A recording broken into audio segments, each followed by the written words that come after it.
Everyone, this is Hamlet. And Ophyllia. Hey, babe.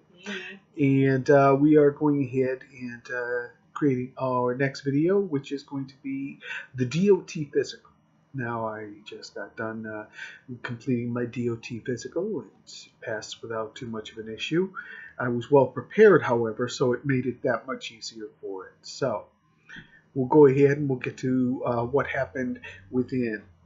Okay, so what did you bring with you to the DOT physical? I brought with me pretty much anything possible that I would need. That includes my prescriptions that I was taking. In their original bottles? In their original bottles. I went ahead and had on my phone the website ready with the information concerning my history. I had with me my CPAP as well as the paperwork for the CPAP, which went ahead and showed my results on how much I had been using it in the past after going to one of the local places and downloading everything off my card. As well as, let's see, I even bought a pair of sweats with me just in case I had to change into them to go ahead and do any sort of examinations. Okay, and you really didn't need most of that stuff, huh? You only needed... Really, I only needed the paperwork that was given to me by the people at the sleep study place. The sleep study place, exactly. Okay. So when you walked into the office to take your DOT physical, they gave you a bunch of paperwork to do. What did that include? It included some basic stuff, my address, my name, that sort of thing, and then a little bit more detail on my medical history, such as had I ever had a heart attack? Did I have any sort of sleep disorders? To which I have a CPAP, so I had to answer yes. To heart attack, I answered no, and there was another box saying, or thing saying not sure. So I went ahead and filled out the appropriate yes or no. There was about 25 things there, and below there was a couple of boxes that you could elaborate on. If you hit yes, it said yes, then what is it in particular that you had? And I put what I had and when I had it, if it was still ongoing or something to that effect, or if it had been cleared up, such as my case with my cancer. Okay, so basically they want to know what you've had wrong with you, and if you've had something wrong, they want you to be clear about what it was. Correct. Or is. Okay. Now, after the paperwork, I know the nurse called you in there, and what was the first thing that happened in the exam? First thing that happened is they quickly went ahead and took my weight, and then they brought me directly in to do the drug screening. Okay. I went ahead and did the urine. Filled the little cup with urine, then your own or someone else's? With my own. Okay. Quite the yeah. So moving on. At that point, I went ahead and obviously took care of that. Went out and did the eye exam. I stood down a little hallway, and then they had the letters on the wall, the atypical type stuff. I tried it without my glasses. I failed. But then I put on my glasses, and I ended up having like 20/15 vision. So obviously I passed. They then brought me into a room and quickly went ahead and did check to see if I had any sort of color blindness. They went ahead and checked my peripheral vision, lighting up lights on the side of my head so they could test to see whether I could see them or not. And then I went ahead and passed all of that. And they went and said, okay, you're done with this part. Go ahead and continue to fill out the paperwork. Because it was like really long, all the paperwork they wanted you to fill out. So yes. It did take quite a bit. Yes. Okay.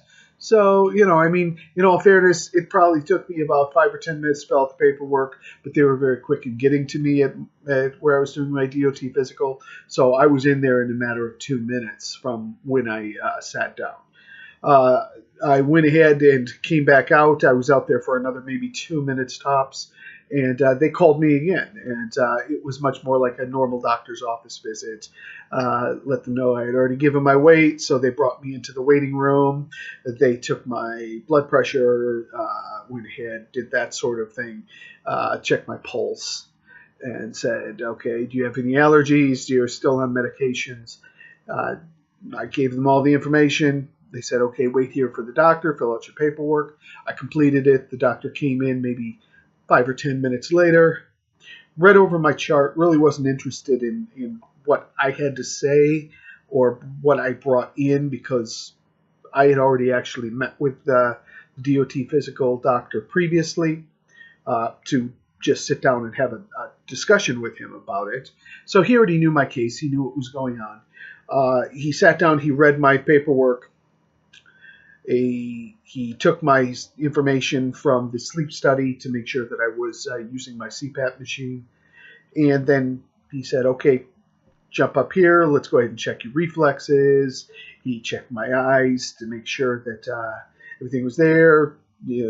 Check my chest, make sure everything sounded good in my lungs and such. I had a heartbeat. I had reflexes. I was still alive. Then he went ahead, had me cover one ear, and he did a forced whisper about 8 feet behind me. And he had me cover the other ear. Did the same thing. Oh, it was behind you. Yeah, it was sort of about this much of an angle behind me, and yeah, it was fine. Nothing major. He had me squeeze his fingers to test my strength, and at that point he said, "Okay, you can sit down." He went ahead and said, "I'm going to give you 1 year since I had leukemia." Just in 2016, he wanted me to make sure that I had gone through a year clean before he considered giving me a 2-year clear. So he said, continue to go to your oncologist every 3 months, and once he signs off saying you're free to work, boom, I'm in the clear. I can go ahead and go back for a 2 year. Okay, so basically about your prescriptions, though, you had to have that forwarded by your prescribing doctor to the DOT physician. Is that correct? Just so people understand Correct. that they will have to get that information forwarded to the DOT physician. Correct. Absolutely. I mean, any medication. Right. And, the physician, my DOT physician and my primary care physician are in the same building at that point. So it was very easy. Literally looked that information up on the computer. I asked my primary care physician to send a note to the DOT physician, but literally the notes within my chart already was more than enough. Okay. And so how much did all this cost? It cost $117 at that point. I had to pay for that out of pocket. My medical did not cover any of it. And he did tell me that was going to happen. Thank you, Ophyllia, for reminding me of that. I paid that knowing that that was going to happen. But it's still a chunk, so make sure that you're aware of what's going on with that when you walk in the door. And try and maybe find out how much it's going to be. Okay, then. All right. Fantastic. The next video, we should be going ahead and working on getting our permit. So we will see you then. You guys take care.